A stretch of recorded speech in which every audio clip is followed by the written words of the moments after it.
Hi everyone, it's Braylon and welcome back to my channel. If you're new to my channel, I'm a kindergarten through third grade special ed teacher, and this is my 4th year of teaching. And honestly, every year it gets harder. Not gonna lie, it gets more difficult, but I still always end up really loving my job so much. One of my favorite things about teaching, and I know this is gonna sound kind of weird, I love writing IEPs. And I think the reason I love it so much is because you really get to look at all of this paperwork and information, and you really get to handcraft a really beautiful document and a beautiful narrative that is specific to the child. And it is one of my favorite things. I realized that I didn't want to use a student that I have or that I have had in the past. So I asked on Instagram for you guys to send me just little traits or attributes to kind of describe a random child. I got over 150 responses. And so I've been kind of picking from your suggestions and kind of crafting together a child that we're gonna write an IEP about. We're gonna try to do this super holistically. I don't have assessment data, obviously, because it's a fake child, but we are gonna go through his background. It's a boy, we'll get to that later. His background and how he's doing in school, and we're really gonna take our time and go through this IEP. I'm gonna work page by page and we're gonna write it together. So before I get into this, there are a few things that I did. I made this template for one, but the way I made it is I took 5 different states. I took Massachusetts, New York, California, Illinois, and Florida. Oh, and Texas, sorry, 6 states. I looked at all of their IEPs because every state is different, and I found what was most common between all of them, the most common pieces that are included in those 6 states. So this template is not state specific, but it does include chunks of information or little parts of each IEP that I put together so that everybody hopefully can find something within this template and within this video that is similar to their state or similar to their province. All right, now let's meet our student, because I actually really like this student. I'm very attached to him now that I've taken the time to craft his whole persona, his whole life. But I want to make sure we have a really clear understanding of this student before we go to the template and me and you start writing it together. So here he is. So our student that we're going to be writing an IEP for is for our student named Jason. He's 10 years old. He's in the 4th grade. He's in my class, Miss Martin's class. He lives with his mom and his grandma.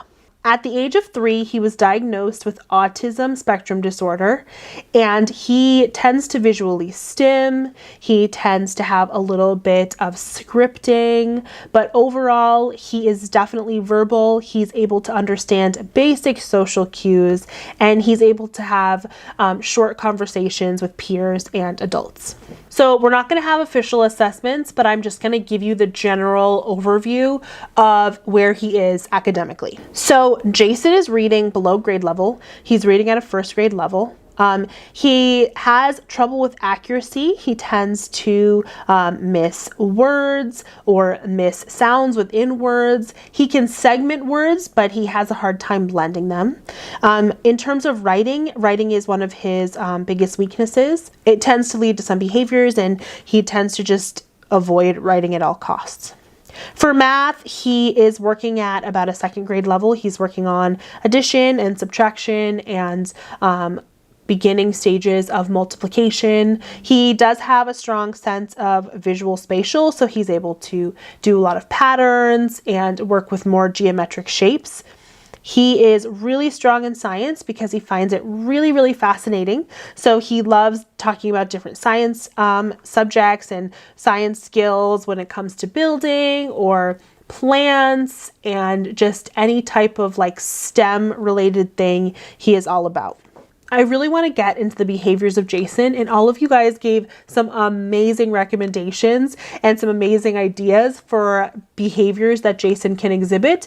And I think that this is going to be pretty accurate to some students that I've seen in the past. So during writing, he really hates it. Honestly, he cries, he elopes, he throws paper on the ground. It's definitely his most non-preferred subject and non-preferred academic time. Anytime something is non-preferred, it leads to elopement. That's his MO. He likes to talk about the topics and things that he's interested in, but when it comes to reading books that he's not interested in or looking at math problems, he tends to look away, put his head down at his desk, or sometimes rip up the paper or throw it to the ground. It can be really disruptive in class when he refuses to do his work because the elopement leads to losing a staff member. Honestly, it's a safety concern, and so that can be really challenging. Jason does much better one-on-one. That's where he thrives, having a staff with him nearby to bring him back to his work, to remind him. He does really well with positive behavior supports. He loves being recognized for all of the good things that he's doing. He really loves to help around the classroom, and he loves to play with others when he is regulated and in a really happy place. And overall, Jason is such a delight to have in class. So I feel like that's a student that honestly I would see regularly. Like, he sounds super realistic. And so what I'm going to do is I'm going to now shift you over to the IEP template, and we're going to take our time kind of going through this template and filling it in. It's obviously not going to be the most detailed. I would say be even more detailed than me, and really take your time when you are writing an IEP, especially the first couple times, to really try your best. Okay. It is the next morning. I filmed last night and I wrote the whole IEP, but I didn't love it. So we're doing it again. I have my coffee here, and honestly, this is the most authentic way for me to write an IEP. I always write it with a coffee in the morning when I have my best thoughts. So let's go to the IEP template and let's start writing this thing. I want to say that I'm not going to be as specific as maybe I would be in real life, only because it would be an extremely long video if I did that, but we can still go through and write as much as possible. So the first thing that I do in any IEP is I always write the dates of the IEP. This depends on the place where you're working or maybe the state, but it's always a year. The time is always within a year. So some states will have it be the date that you actually write the IEP, or it will be, I don't know, the date that it is approved, something like that. I spelled October the French way. I apologize. I'll fix that. Now we're going to work on his name. So what are we calling him? Jason? Yeah, Jason Nash. That's a YouTuber, but why not? That can be his name. And the school, how about we call it Obama Elementary School? Why not? His birthday, we said he was 10 years old, so let's put his birthday at August 2nd, 2010, and he is 10 years old. So a lot of times in IEPs, after you fill in all the information, there might be a section to put parents' names, the address, I don't even know, the teacher that he has, the case manager, whatever. So I left this area blank at the bottom because I might put parents, address, what did I say?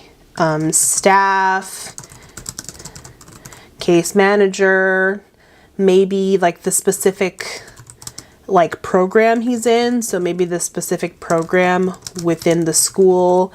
All sorts of things can go on those like information data pages. Now I'm going to move on to the next part.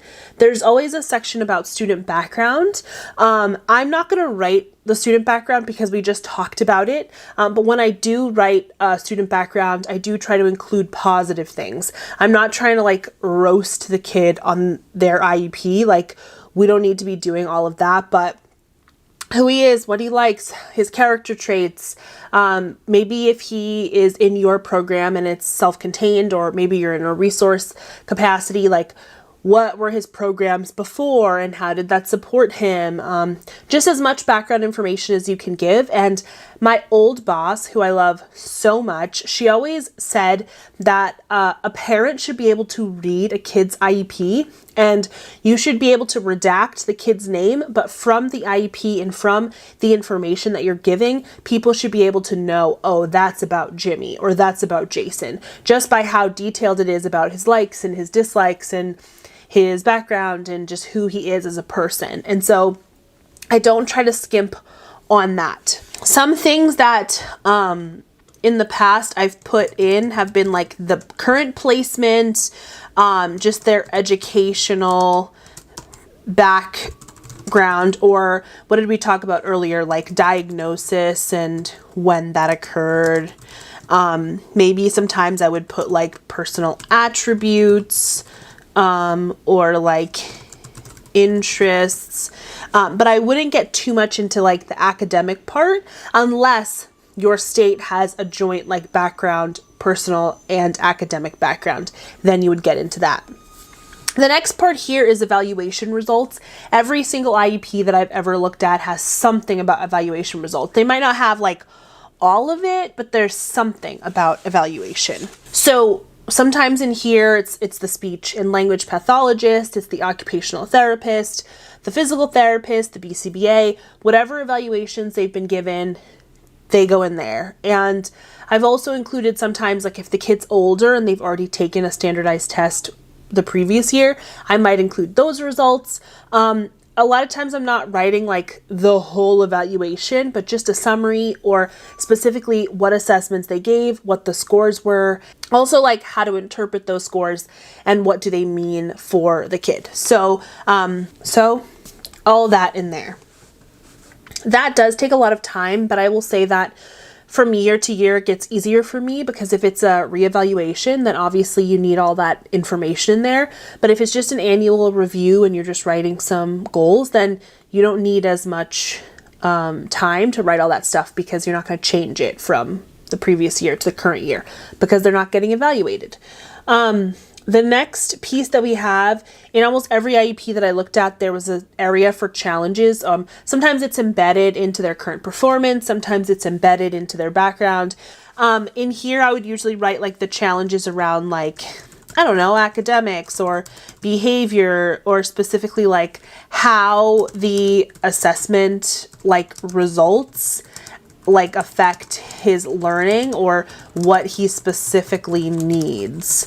Those are like very important to me. So when it comes to Jason, I'm probably going to write about how he has trouble with writing, how he has challenges with writing, with elopement, and all that stuff. I would double check with your school and like the case manager or like whoever is in charge of you of like specifically what it is. And if there's no one that's helping you, then I would read up on some of the IEPs that were written previously at the school, and that will give you a really good idea of like how they write it or what they expect. There's always an area for parent concerns and or like a vision statement. I think a lot of states will do this because in special ed law, there's an area of like, eventually we do want kids to reach a less restrictive environment. So depending on the state, you have to write like how this IEP and what you're planning is meant to forward that agenda so that a student eventually can be in a less restrictive environment or they can have more skills to benefit them in the long run. So there's always a place either to hear from the parents of what they want or to talk as a whole team, including the parents, about what you want for that child. So I've been in meetings before where parents are just concerned about social.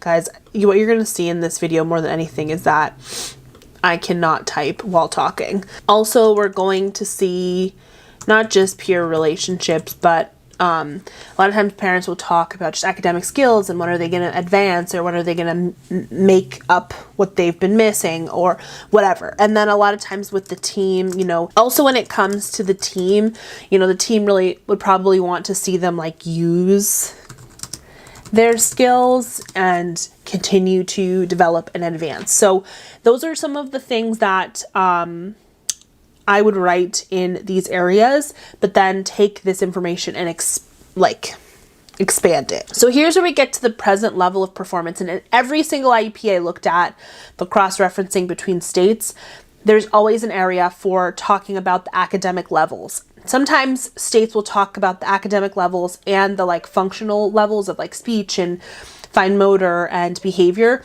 all in one, and then sometimes they break it apart in two. So I broke it apart just so we could talk about each individual piece. And I do want to write a lot about Jason in this, so I can say that like Jason.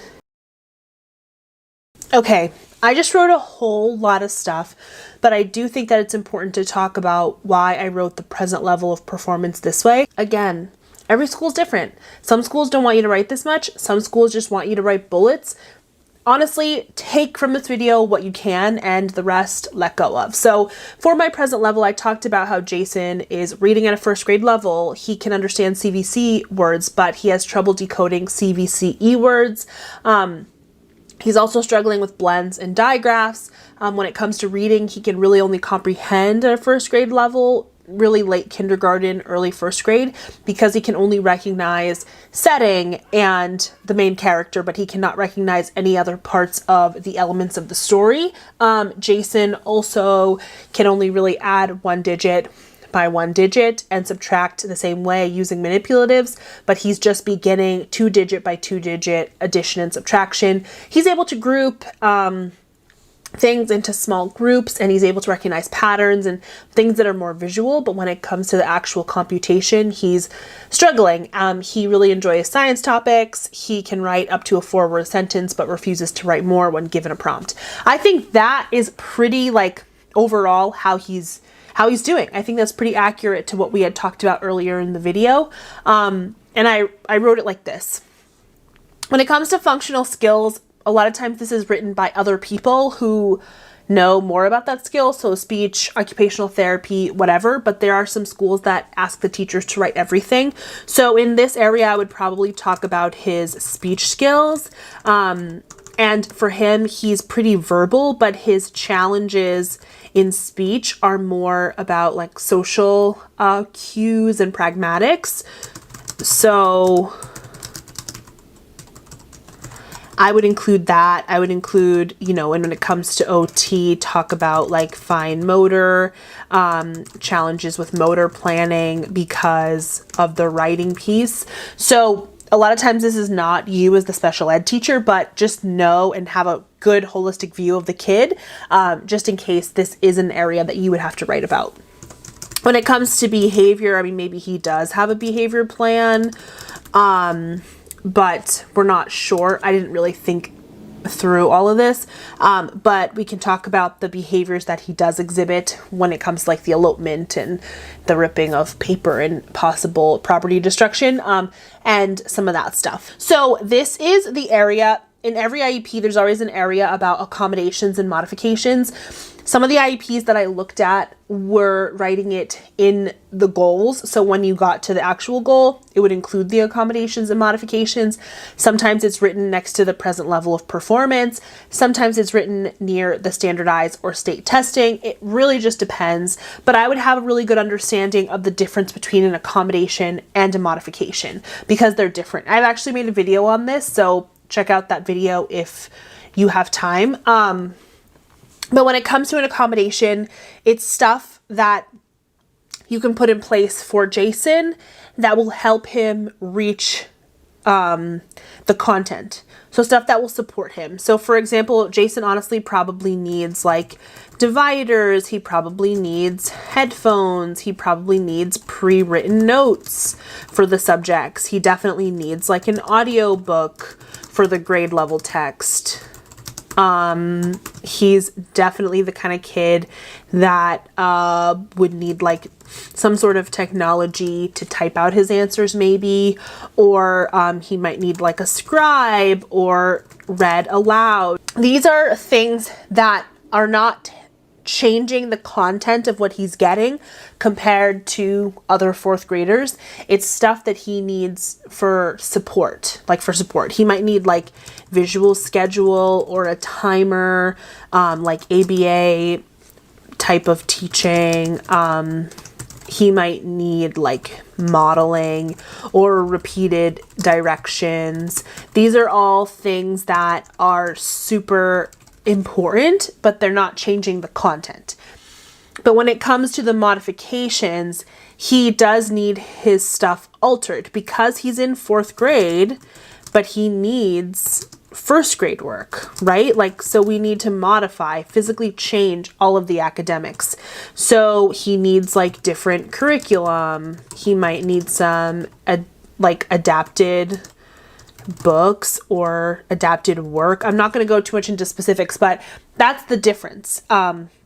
Accommodations, if he's sitting with other 4th graders, he just needs a little extra tweaks to access what they're accessing. If it's a modification, he needs a completely new curriculum, new content, new methodology, all of that. So those are some of the things that I would write for Jason. So I want to talk a little bit about goals for a second, because every place is different. I know I keep saying that, but when I was in Illinois and I was working, I had to write goals for specific things. So I would have to write a goal about reading and just reading comprehension, and then I would write my objectives underneath that.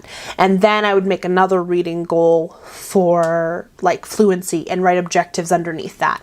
Some places you write one goal about reading and then you have like 10 objectives underneath that will touch on comprehension and fluency and all of that stuff. So it really depends. I'm gonna actually go a bit smaller, like to a specific like skill, and show you how I would do that.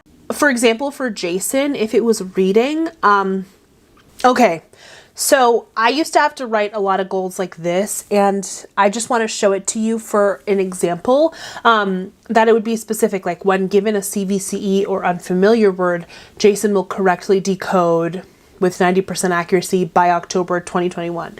So it includes the goal, it includes the kid, and it includes the measure and the date of when it will be achieved.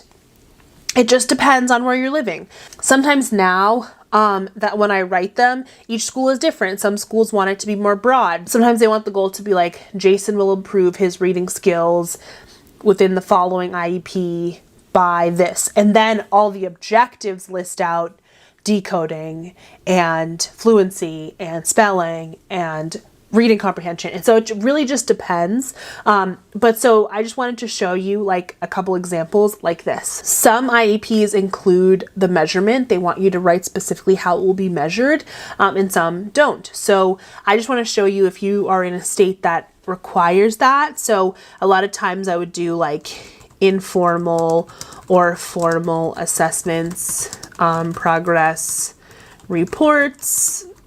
I don't even know, report cards, who knows? Like they ask how are you going to gather this information? So that just depends on where you're living. When it comes to objectives, it also depends on what the goal is. And the way I look at objectives, and obviously people can look at them however you want, but to me, objectives are the building blocks of the goal.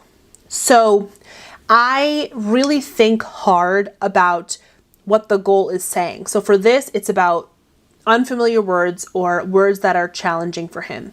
So I might make an objective that is about CVCE words, and then I might make another objective about blends and digraphs, and then I might make another objective about unfamiliar words. That's an option. Another option is to do a benchmark, is to go by dates. So Jason will know the CVCE and unfamiliar words 50% of the time by December, and then by February he'll know it 70% of the time, and then by May 80% of the time. So there's two methods that you can use. It all depends on what your school wants and what maybe you have traditionally done. And regardless, you're going to get to the same outcome. He's going to know the words and you're good to go. I want to show you another example about like more like behavior, because when it comes to reading and math and writing, it's kind of similar to what I just showed you. But when it comes to behavior, I would say if you work at a school where you have consultants or BCBAs, then obviously talk with them. But I have worked at places where I did not get support and I had to write my own behavior goals, and you just kind of have to do what you got to do. Again, some people want to write the current performance. They don't have to. It depends on the state. But then you can get to the goal. And for Jason specifically, since we're working on things related to not eloping, then we can work on coping strategies or expressing how he's feeling. So Jason will choose an appropriate coping strategy, or he'll ask for help or ask for a break or something like that. 80% of the time. So something along those lines, because all of his behaviors stem from a non-preferred activity for something that he perceives as challenging. And so writing a behavior goal that will give him an alternative to running out of the room or slamming the door or ripping up the paper. So this is not a very good goal that I just wrote, but I just wanted to give you an example of kind of like how I was thinking. And so again, like, how is this going to be measured? Well, I'm probably going to be taking a lot of different data, like from different data sources about like, okay, every time we have writing, here are your choices. You can ask for a break, you can ask for help, or I guess run away. I'm not going to give him that choice, but he might just do that every time. So those are the kind of things that I would think about when I was teaching it. So when it comes to measure, I'll probably just do like in terms of data or informal assessments or something like that. When it comes to objectives, I'm going to think really hard about this. I'm probably going to write an objective about like using a choice board and choosing between the strategies. And I might make it really specific, like with staff support. So with verbal staff support or staff modeling, actually. And for some percentage. And then I might make another one with faded support, right? So the exact same thing with fading support. And then eventually, hopefully, he'll get to an independent place. And this goal is behavior. So the goal is not a writing goal, even though writing is what's giving him a hard time. I'm talking about the behavior that comes behind or around his non-preferred activities. I might make a writing goal too, you know, if right now he's writing one sentence, then maybe part of the goal is, I'm not going to write the whole thing, but you'll get the gist. Maybe I want him to write 2 to 3 sentences, like with support, and write a whole goal around that. And then for objectives, I might focus a lot on like sentence starters and using those with staff modeling and maybe, you know, brainstorming, you know, sentences from the prompt, and tracing, you know, who knows, tracing, then maybe modeling, then maybe typing it, then maybe writing it himself. Like, there can be a progression around that. You just have to be creative on how you're going to get the kid to that place. Then there are going to be goals around speech or occupational therapy. Normally you don't have to write those. Those are the other people who are writing them. And so they would know more about where the child is because they see them in speech, and they'd be able to write the objectives that would help the best. So all of that is super important. I hope that makes a lot of sense. A lot of times people will ask me like, how do I write a goal? What should I do? What should I do first? And all of those things. And I can't really give people an answer because every school is different. And also because you really have to be in tune with how you as a teacher take information and take data. You're not going to write a goal saying you're going to check data every single day if you know you're only going to check once a week. And also, goal writing and IEP writing doesn't tell you how to teach. There's a whole different separate section. You write a goal on reading or writing, but you need to know, okay, if I'm writing a goal about writing a sentence, what are the teaching methods that I learned in college or that I've seen done other places that I can implement to reach that goal. And an IEP is just about the kid. It doesn't really inform you about your specific teaching practices. So when I write them, I also keep those teaching practices in mind so that I can write it better. The last thing I want to say about this is thinking about state standards. Every state is different. Some states have Common Core, or like in Massachusetts, they do have Massachusetts standards that are exactly the same as Common Core, but whatever. And so using those standards to inform how you're writing it. So if I were to write a math goal for Jason, I know that he's not doing 4th grade math, but if I looked at the 4th grade standards, I could see that most 4th graders are beginning to work on fractions and multiplication and a little bit of trigonometry and some geometry, whereas Jason is not quite there yet, but I do want his goal to somewhat be aligned to my state standard. I might have him work on some computation stuff. I might have him work on some beginning geometry because it's still in line with what 4th graders are doing. He probably could get to a point where he could do perimeter, beginning to do area, as long as it's counting up the squares versus doing multiplication, things like that, which will still help him in the long run and are challenging for him, but they're in line with what other 4th graders are doing. They're just 2 steps below, or 2 steps right before those initial skills. So I hope that makes sense. I tend to look at the state standards and really try to craft it around that, just because it's helpful for them in the long run. Or if they're receiving an alternative assessment, it's really helpful with that, just to keep myself moving and make them feel like they're meeting some standard that the rest of their peers are meeting as well. There's always a place for assessment, and I'm including this because a lot of times it's like a state assessment. So in Massachusetts, there's this thing called MCAS, and kids either are taking the test with a lot of accommodations or they're getting an alternative assessment, which is just like a portfolio. But I know that was really, really similar in Illinois as well. And I know that's really similar in a lot of other states. So there's always a place in the IEP to write out what assessment they're giving, what accommodations they need, maybe a rationale as to why. And that is super helpful to add to the IEP. So I'm not going to go into all that because every state has a different assessment, but you will always need those elements. And we're getting close to the end of the IEP, but one of the things that's always included is some sort of grid that talks about the frequency or the minutes that the kids are getting, and who the provider is and the location of the services. So sometimes this is written within the IEP goal itself. Sometimes it's a separate area. Okay, that was a ton of information. There are a few things I want to mention and a few takeaways before I end the video.